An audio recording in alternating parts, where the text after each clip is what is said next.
주변에 어깨 수술을 받았다는 분들의 이야기를 들어보면 수술을 결정하기 전에 CT나 MRI 사진을 들고 이 병원 저 병원을 방문해 봤다고 합니다.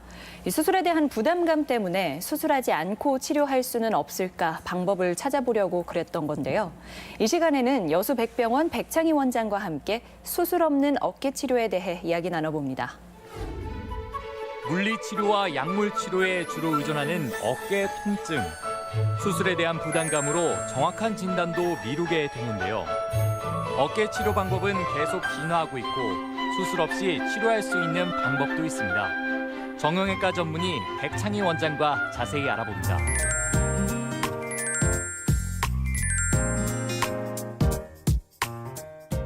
안녕하세요. 안녕하세요. 네, 사실 젊은 사람이 어깨가 아파서 병원에 갔다가 이 정도 수준이면 거의 60대의 어깨네요. 이런 소리를 들으면 참 많이 당황스럽고 또 겁도 날 거잖아요. 네네. 네, 이 정상적인 어깨란 어떤 어깨인가요? 우리가 같은 환자를 두고 의사들마다 서로 의견이 다를 수가 있습니다. 네. 그래서 어느 병원에서 수술 얘기가 나오면 환자분들은 촬영한 자료를 가지고 이 병원 저 병원을 돌아다니게 되죠. 네. 근데 저 개인적으로는 20대의 어깨가 따로 있고 40대 어깨가 따로 있어요. 가령 예를 들어서 이분이 30대인데 어깨 속이 50대처럼 이미 낡아 있다. 네. 그건 질병으로 봐야 될 것 같고 네. 또 이분이 70대인데 20대와 어깨가 다르다고 해서 그분을 꼭 수술해야 되고 그런 것은 아니라고 저는 개인적으로 생각을 하고 있습니다. 그죠. 이제 보면은 오랫동안 어깨가 아팠어도 이제 병원을 찾아가면 수술이 필요하다 이런 이야기를 들을까 봐 통증을 오랫동안 참는 사람들이 있잖아요. 그런데 요즘에는 수술을 하지 않고도 어깨 치료를 하는 방법이 다양하다고요. 대부분 수술이 참 무섭죠. 네. 그래서 병원 오기를 참 겁내하는 사람들이 많은데 네. 요즘은 수술 없이도 제가 그런 표현을 씁니다. 잘 달래서 쓰자.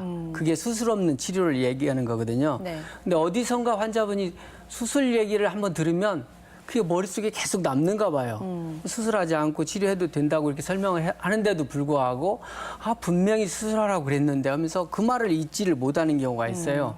근데 수술 없이 그러면 어떻게 치료하냐.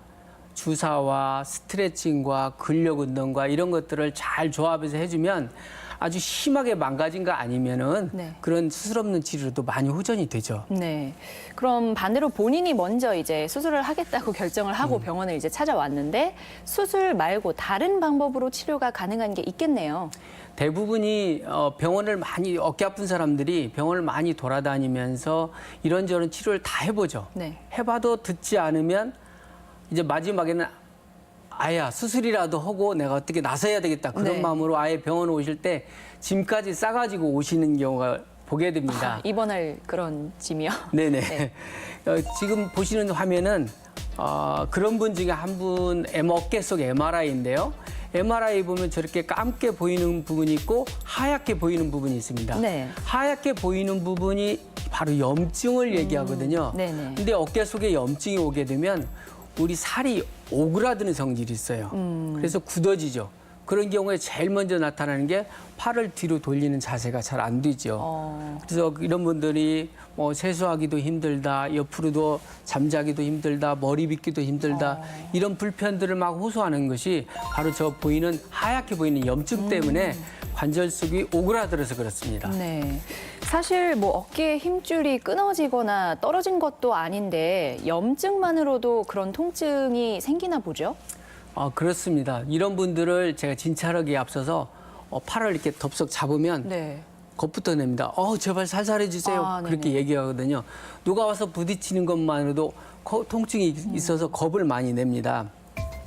지금 보시는 장면은 제가 그런 분 진찰하는 장면인데 보시면 우측 팔은 귀대까지 잘 올라가지만 네. 좌측 팔은 제가 좀 올리면 환자분이 놀래서 자리에서 들썩들썩 하게 됩니다. 그렇네요. 이게 정상적인 어깨는 팔을 쭉 폈을 때 귀 뒤로 쫙 넘어가게 됩니다. 네. 그렇지만 이 염증으로 굳어진 분들은 이 다 올라가지 않기 때문에 자기 시야에 이 팔이 들어오게 되죠. 이런 분들은 사실 심한 경우는 팔을 돌려서 네. 아침에 용변 보고 뒤처리 오기조차도 불편해 하십니다. 네, 증상이 참 심각해 보이는데요.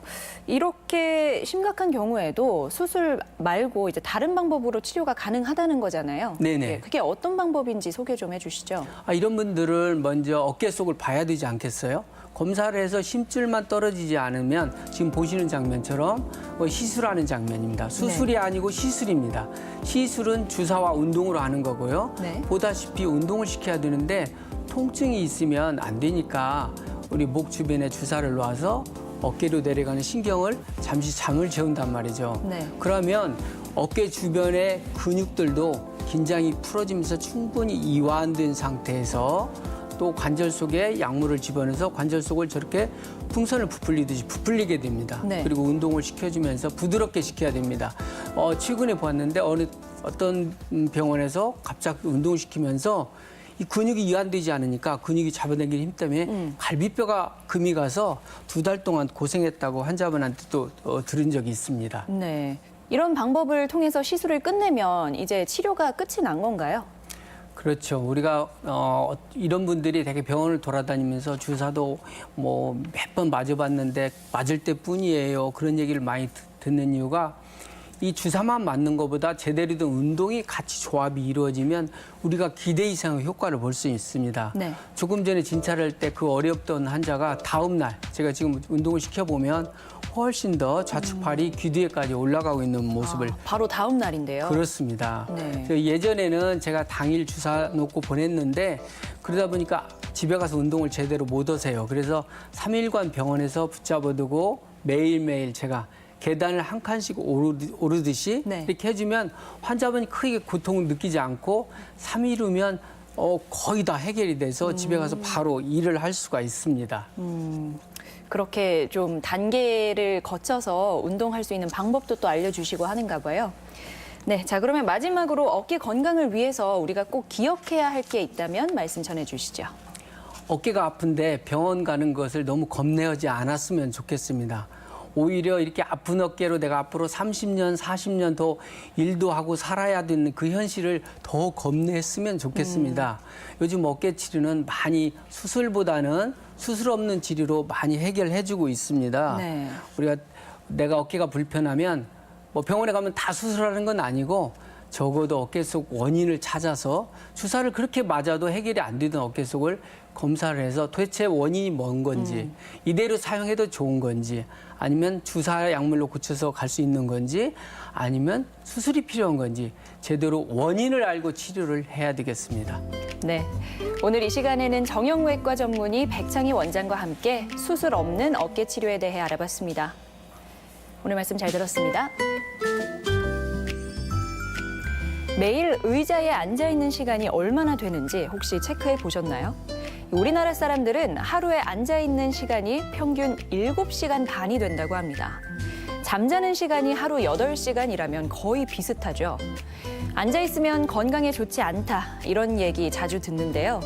사무실에서 일하려면 책상 앞에 앉아 있을 수밖에 없고 이럴 때는 대신 30분마다 한 번씩 의자에서 일어나기만 해도 운동 효과가 있다고 합니다. 가능하다면 2, 3분씩 움직이면 더 좋다고 하니까 잠깐씩 서서 서류를 본다든지 간단한 스트레칭을 하는 것도 도움이 되겠죠. 저는 다음 주에 다시 인사드리겠습니다. 여러분 고맙습니다.